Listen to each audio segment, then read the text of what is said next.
إن الله لا يقبض العلم انتزاعا ينتزعه من العباد ولكن يقبض العلم بقبض العلماء حتى إذا لم يبق عالما اتخذ الناس رؤوسا جهالا فسئلوا فأفتوا بغير علم فضلوا وأضلوا. حضرت عبدالله ابن عمرو ابن عاص میگوید که من از رسول اکرم صلی الله علیه و سلم شنیدم که حضرت گفتن خداوند علم را از میان مردم به یک بارگی از بین نمیبرد، بلکه علم را به سبب از بین بردن علما و دانشمندان دین از میان میبرد. حتی اذا لم یبق عالما، حتی زمان فرا رسید که یک عالم و دانشمند در میان مردم باقی نماند.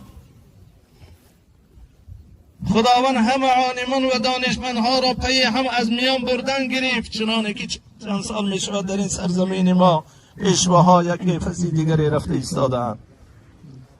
وقتی که خداوند عالمها را از میان برد و عالمی را در این حیات، در این روی زمین باقی نگذاشت، اتخذ الناس رؤوسا جهالا، مردم پیشوایان جاهل و نادان را برای خود پیشوا میگیرند.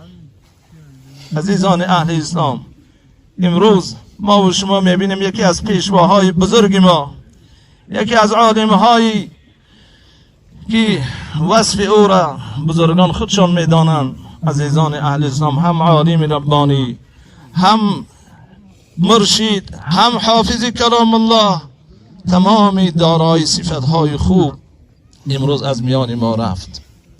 وقتی که چنین انسانها در میان مردم باقی نماند، خداوند عالمی را باقی نگذاشت، مردم دیگر پیشوایان جاهل و نادان را برای خود پیشوا میگیرند. فسئلوا فافتوا بغیر علم،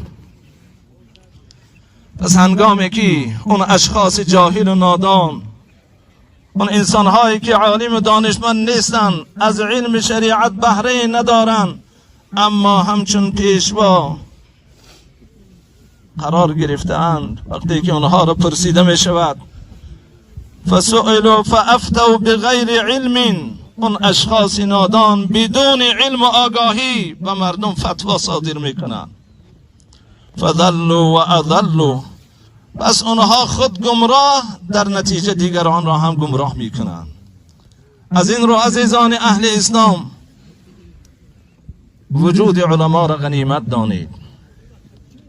پیش از آنی که علما و دانشمندان دین از میان ما و شما روند، احترام اونها را به جا بیاریم، از علم اونها استفاده کنیم، در نزد اونها زانوی ادب زنیم، تعلیم علم گیریم و احکام شریعت از اونها پرسیم، حلال و حرام از اونها فهمیم.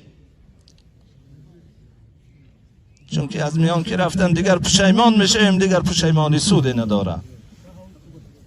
مصطفى مصطفى منبع للصفا سيد الأنبياء مشعل في الوفاء كان في عطفه لليتامى دفاع حن قلبي له